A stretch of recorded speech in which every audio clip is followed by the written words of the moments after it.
నేడు మహారాష్ట్ర సీఎం దేవేంద్ర ఫడ్నవీస్ గారు ఒక స్పష్టమైన విషయాన్ని తెలియజేశారు.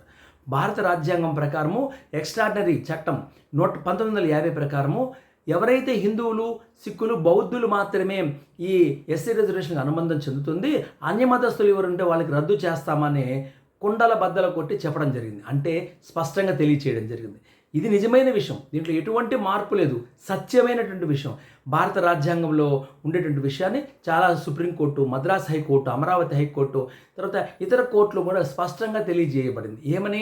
హిందువులు కానటువంటి వారికి ఈ రిజర్వేషన్లు వర్తించదు. మొన్నటికి మొన్న అమరావతికి సంబంధించినటువంటి హైకోర్టు ఆనంద్ పాల్ వర్సెస్ రామిరెడ్డి అనేటువంటి కేసు విషయంలో స్పష్టమైన తీర్పు చెప్పడం జరిగింది. ఏమండి, మీరు మతం మారిన వెంటనే ఈ చట్టం యొక్క లబ్ధులు మీరు కోల్పోతారు, అంటే రిజర్వేషన్లు కోల్పోతారని స్పష్టంగా తెలియజేయడం జరిగింది. కాబట్టి నేను ఆంధ్ర రాష్ట్రానికి సంబంధించినటువంటి లేదా తెలంగాణకు సంబంధించినటువంటి ముఖ్యమంత్రులు కానీ, పరిపాలనా అధికారులు కానీ, విఆర్ఓలు కానీ, ఎంఆర్ఓలు అందరికీ తెలియజేసే విషయం అంటే మీరు స్పష్టంగా రాజ్యాంగం చెప్పిన దాని ప్రకారం అనువర్తించండి, రాజ్యాంగం చెప్పిన దాన్ని పాటించండి.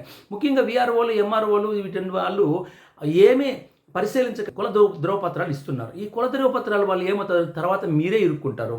ఇప్పుడు ఆనంద్ పాల్ వర్సెస్ రామిరెడ్డి కేసులో కూడా ఎవరైతే ఇచ్చుంటారో వాళ్ళు ఇరుక్కున్నారు. కాబట్టి మీరు చర్చించి ఇవ్వండి.